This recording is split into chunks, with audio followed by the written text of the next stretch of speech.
datang di Kampus Pejuang Pendidik, Pendidik Pejuang. Universitas Veteran Bangun Nusantara merupakan institusi pendidikan tinggi yang memiliki motivasi untuk mencetak lulusan yang mandiri, unggul, profesional, berkarakter, dan memiliki nilai-nilai kejuangan.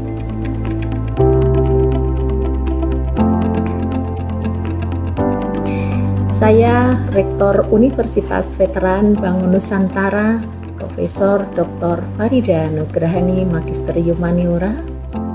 Misi Universitas Veteran Bangun Nusantara adalah terwujudnya universitas yang unggul, berkarakter, mandiri, dan memiliki nilai-nilai kejuangan.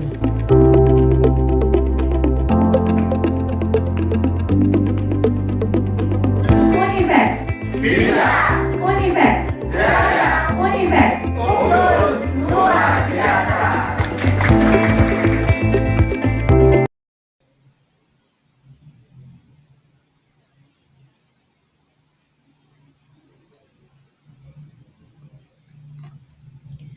Assalamualaikum warahmatullahi wabarakatuh. Pertama-tama, saya ingin mengucapkan terima kasih atas kesempatan yang telah diberikan kepada saya untuk berbagi dalam seminar pendidikan profesi guru. Seminar ini merupakan bagian dari rangkaian kegiatan program pendidikan profesi guru PPG Calon Guru Gelombang 2 tahun 2024. Perkenalkan, saya Tika Rahmaning Tias dari Universitas Veteran Bangun Nusantara Sukoharjo, program studi pendidikan guru sekolah dasar dengan dosen pembimbing Ibu Paramita Purwosari Magister Pendidikan. Di kesempatan kali ini, saya akan menyampaikan refleksi pembelajaran yang saya jalani selama proses PPG, sekaligus memperkenalkan desain inovasi pembelajaran yang saya kembangkan. Harapannya, apa yang telah saya bagikan kali ini bisa menjadi inspirasi atau bahkan diskusi yang bermanfaat untuk kita semua.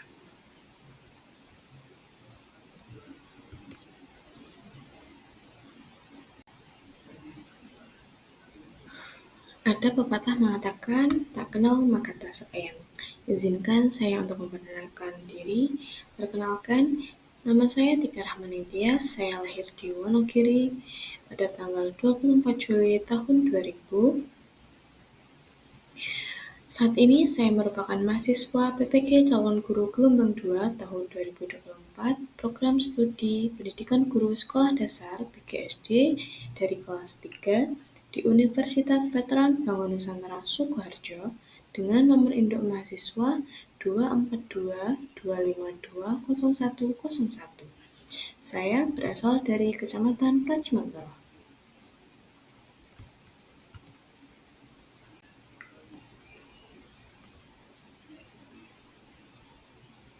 Nah, pada kesempatan kali ini, saya akan memaparkan 8 topik utama yang menjadi rangkaian refleksi dan inovasi dalam proses pembelajaran selama mengikuti program pendidikan profesi guru.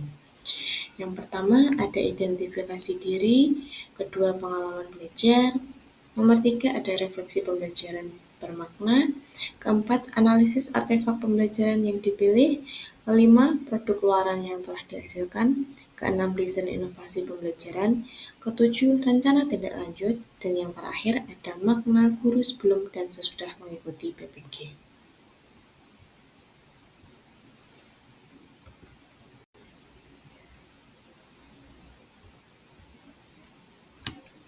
Sebagai langkah awal dalam perjalanan profesional saya sebagai pendidik, saya ingin membagikan 2 hal penting yang menjadi dasar pijakan saya, yaitu visi saya terhadap pendidikan di Indonesia dan visi saya sebagai calon guru. Pertama, visi saya untuk pendidikan di Indonesia yaitu menciptakan sistem pendidikan yang inklusif dan merata. Saya percaya bahwa setiap anak, tanpa memandang latar belakang sosial, ekonomi, atau geografis, berhak mendapatkan akses terhadap pendidikan yang berkualitas. Pendidikan harus menjadi jembatan menuju keadilan sosial, bukan justru memperlebar kesenjangan. Visi saya sebagai calon guru yaitu saya memiliki visi untuk menjadi pendidik yang tidak hanya mengajar, tetapi juga menginspirasi dan memberdayakan siswa. Saya berkomitmen untuk menciptakan pengalaman belajar yang bermakna, yang menumbuhkan karakter, mengasah keterampilan hidup, dan mengembangkan lingkungan belajar yang aman dan inklusif. Visi ini saya tujukan agar saya bisa berkontribusi dalam mempersiapkan generasi muda Indonesia untuk menghadapi berbagai tantangan di abad ke-21, baik secara intelektual, emosional, maupun sosial. Dengan kedua visi ini, saya berharap dapat berperan aktif dalam membentuk masa depan pendidikan Indonesia yang lebih baik dan berkelanjutan.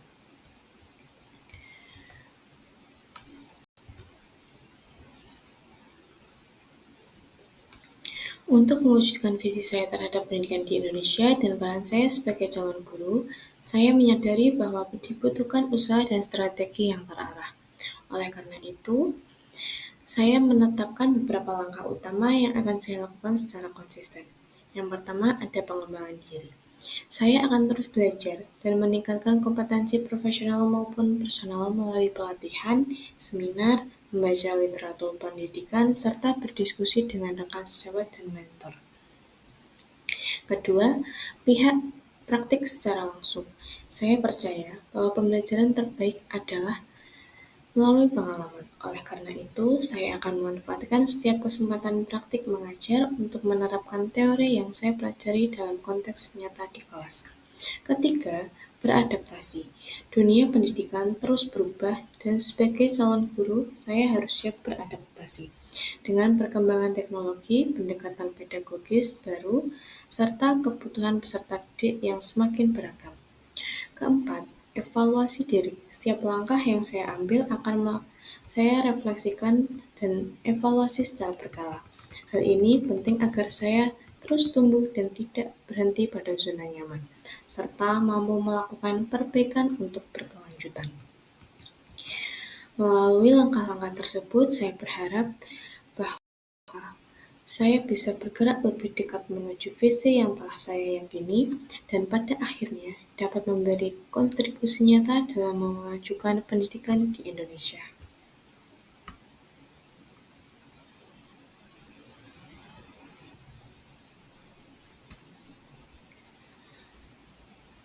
Selama mengikuti PPG kali ini,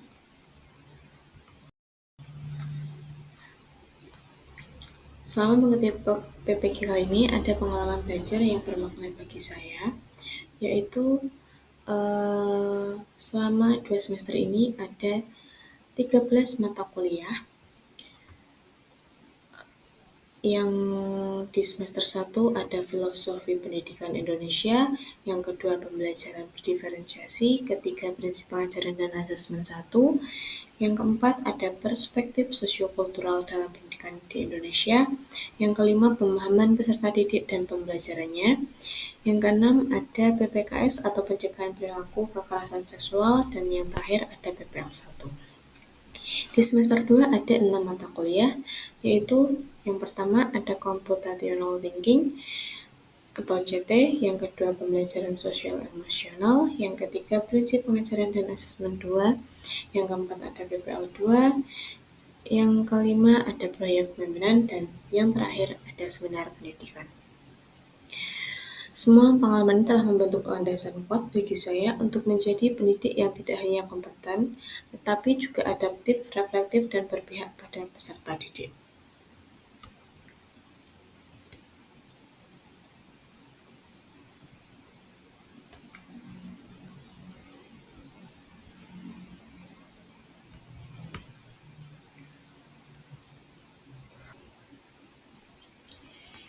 Nah, selanjutnya yaitu pengalaman belajar.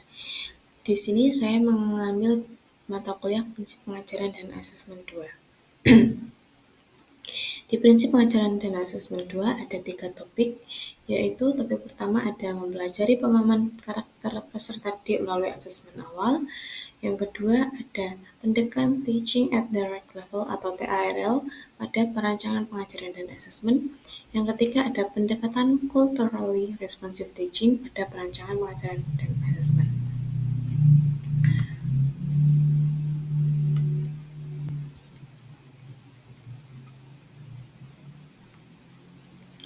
Refleksi pengalaman belajar bermakna, di sini saya mengambil prinsip pengajaran dan asesmen 2. Saya mendalami berbagai strategi pengajaran, namun yang paling membekas bagi saya ada di materi topik 3, yaitu tentang Culturally Responsive Teaching atau sering disebut CRT. Topik ini membuka pandangan saya bahwa pembelajaran yang efektif tidak hanya fokus pada capaian akademik, tetapi juga harus relevan dengan latar belakang budaya siswa.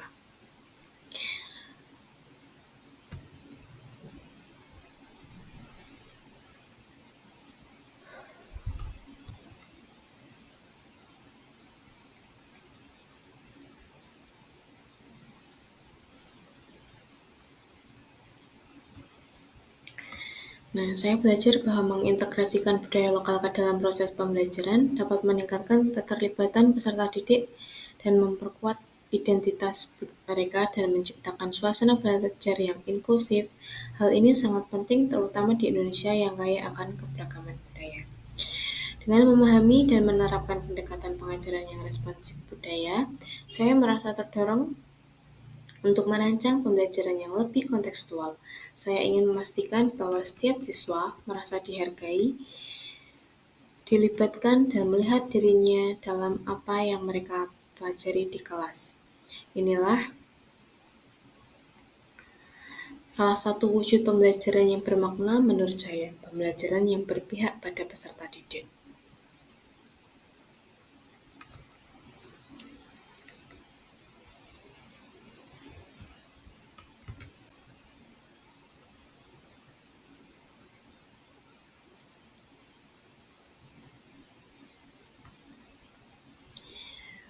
Pembelajaran bermakna merupakan proses yang tidak hanya mentransfer pengetahuan tetapi juga memperhatikan latar belakang budaya peserta didik.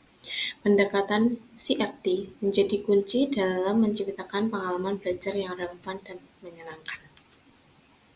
Pertama, pendekatan ini mengintegrasikan materi pembelajaran dengan budaya yang dimiliki peserta didik.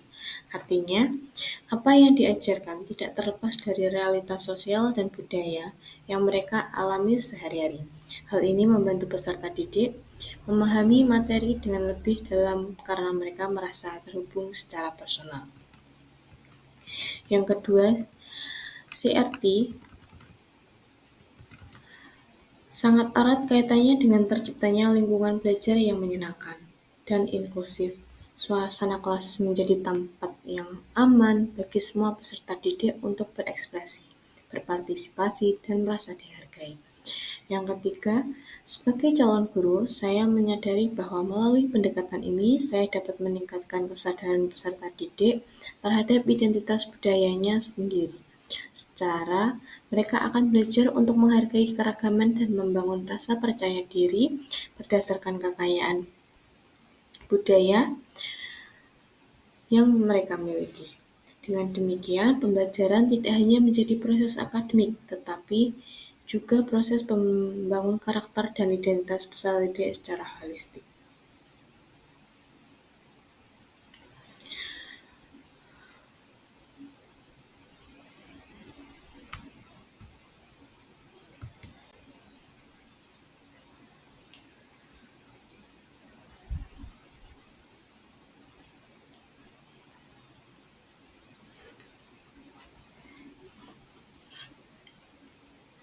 Nah, di analisis artefak pembelajaran, saya mengambil 3 artefak, yaitu di ruang kolaborasi, koneksi antar materi, dan aksi nyata. Di ruang kolaborasi yaitu mendiskusikan rancangan pembelajaran dan asesmen tersebut dengan rekan sejawat untuk menelaah kekurangan dan kelebihan rancangan pembelajaran tersebut, lalu mengimplementasikan dalam pembelajaran. Di koneksi antar materi, yaitu merefleksikan terhadap materi pembelajaran yang dinilai belum optimal dalam mengaitkan berbagai aspek penting dalam proses pendidikan. Yang ketiga, di aksi nyata, membahas penerapan Culturally Responsive Teaching CRT dalam pembelajaran pola bilangan melalui kegiatan berbasis budaya lokal. Evaluasi menunjukkan pembelajaran sudah kontekstual namun masih belajar perbaikan pada pemahaman konsep. instrumen asesmen, dan tampilan LKPD.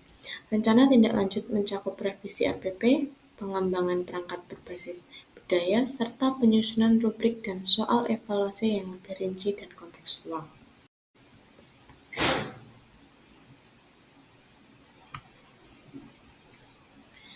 Dalam proses pembelajaran pilihan ini, saya melakukan analisis terhadap artefak pembelajaran berdasarkan 4 komponen utama dari 3, yaitu dari ruang kolaborasi, koneksi antar materi, dan aksi nyata.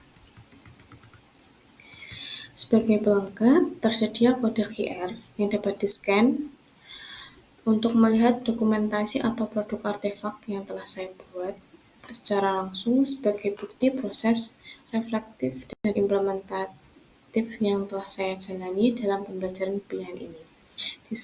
Di link video ruang kolaborasi ini ada implementasi pendekatan CRT, dan di barcode yang kedua berisi artefak-artefak dari ruang kolaborasi, koneksi antar materi, dan aksi nyata.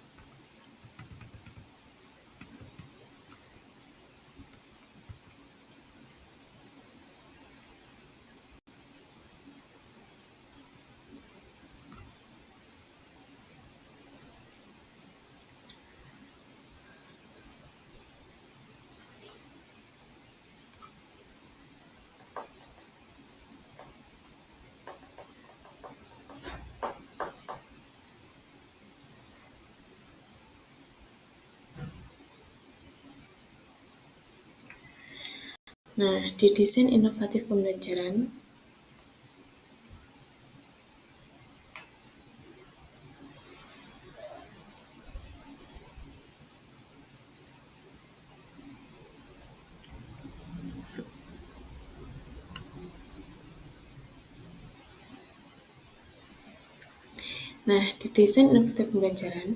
di sini saya mengambil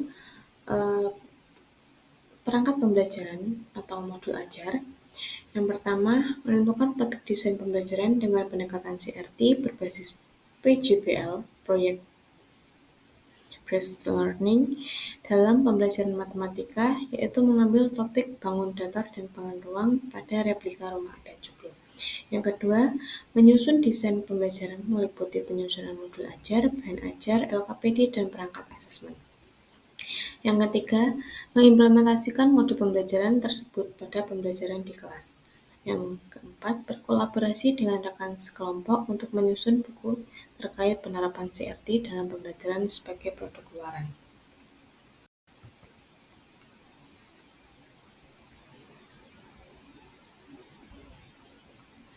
Sebagai bagian dari upaya menciptakan pembelajaran yang bermakna dan relevan, saya menyusun modul ajar matematika untuk fase B kelas 4 dengan pendekatan yang inovatif, dan modul ini dirancang tidak hanya untuk memenuhi capaian pembelajaran, tetapi juga untuk mengintegrasikan nilai-nilai budaya lokal sebagai bentuk implementasi atau CRT. Desain modul memadukan konsep-konsep matematika dengan konteks budaya, seperti rumah adat, pola tradisional, dan aktivitas keseharian masyarakat lokal. Hal ini bertujuan untuk memperkuat identitas budaya peserta didik, sekaligus meningkatkan keterkaitan mereka terhadap pelajaran.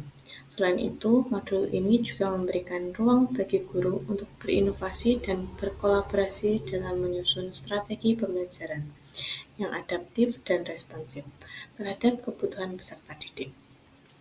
Saya juga menyediakan QR Code yang dapat dipindai untuk mengakses perangkat ajar ini secara digital. Dengan demikian, modul ini dapat digunakan secara lebih luas dan fleksibel oleh guru maupun tenaga pendidikan lainnya.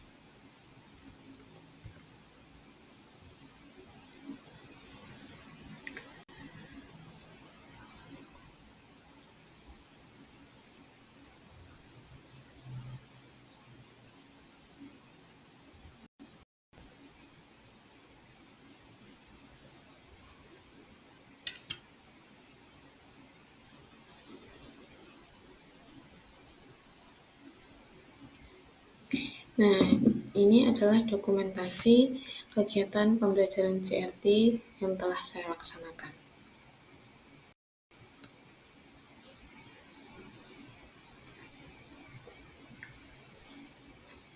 produk keluaran yang dihasilkan, yaitu saya mengambil membuat buku.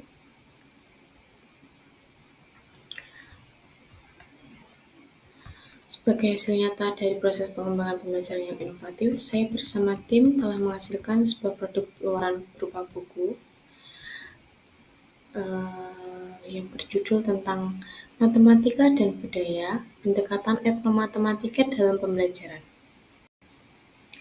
Buku ini mengangkat pendekatan etnomatematika dalam pembelajaran di sekolah dasar, khususnya melalui studi kasus rumah adat Jawa, seperti rumah adat Joglo, dengan mengamati unsur-unsur bangun datar dan bangun ruang yang terdapat pada arsitektur tradisional. Siswa tidak hanya belajar konsep matematika secara konkret dan kontekstual, tapi juga dikenalkan pada kearifan lokal dan nilai-nilai budaya bangsa. Melalui pendekatan ini, pembelajaran menjadi lebih bermakna, menyenangkan, dan relevan dengan kehidupan nyata siswa sekaligus memperkuat identitas budaya mereka.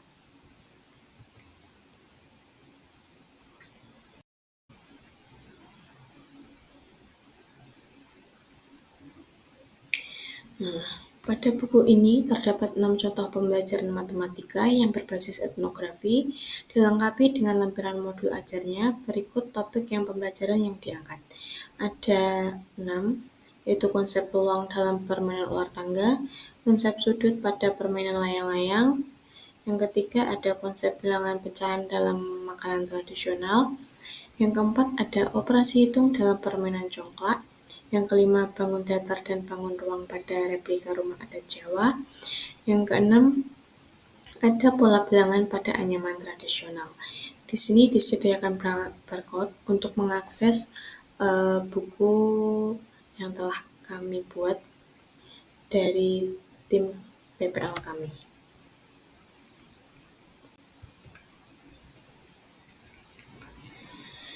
Nah, studi kasus yang saya ambil yaitu studi kasus tersebut berisi tentang penerapan konsep matematika, khususnya bangun datar dan bangun ruang, melalui pengamatan dan pembuatan replika rumah adat Jawa atau Joglo dalam pembelajaran di sekolah dasar. Melalui kegiatan kontekstual seperti mengamati gambar, membuat model rumah dari kardus, menghitung luas dan volume, serta menulis cerita matematika berbasis budaya. Siswa diajak memahami geometri secara konkret, sekaligus mengenal nilai-nilai budaya lokal. Pendekatan ini menggabungkan etnomatematika dan pembelajaran berbasis proyek atau PJBL untuk menjadikan matematika lebih bermakna.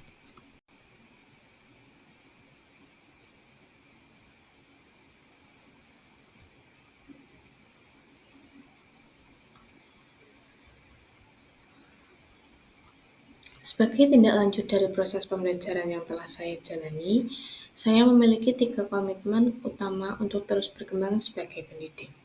Pertama, saya akan mengembangkan pengetahuan dan keterampilan yang saya miliki, terutama yang berkaitan dengan tugas dan tanggung jawab saya sebagai guru profesional. Saya menyadari bahwa menjadi guru yang efektif adalah proses belajar seumur hidup. Kedua, saya berusaha membuat peserta didik senang dan dalam pembelajaran. Hal ini saya lakukan dengan menjadi guru yang menyenangkan, merancang pembelajaran yang sesuai dengan kebutuhan dan karakter siswa, serta menyediakan sumber bacaan yang mendukung pembelajaran yang responsif dan budaya. Dan yang terakhir, saya akan melakukan refleksi dan evaluasi diri secara rutin. Setelah pembelajaran, refleksi ini penting untuk mengetahui kelebihan yang sudah dicapai, serta memperbaiki kekurangan yang masih ada dalam proses pembelajaran saya ke depannya. Dengan langkah-langkah ini, saya berharap dapat terus memberikan dampak positif dalam proses belajar siswa dan meningkatkan kualitas pembelajaran yang saya laksanakan.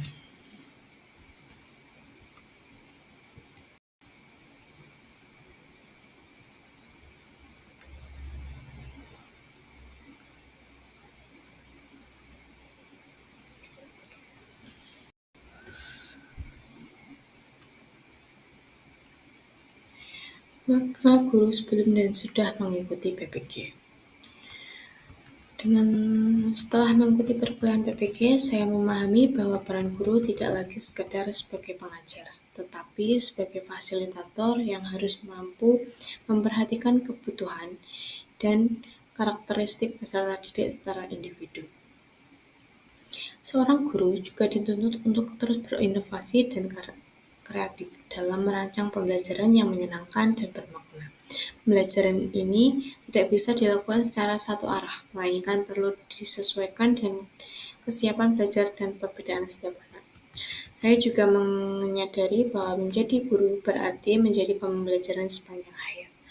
Oleh karena itu, pembelajaran berdiferensiasi ini menjadi pendekatan yang saya terapkan dalam kelas sebagai wujud nyata pemenuhan kebutuhan siswa yang beragam.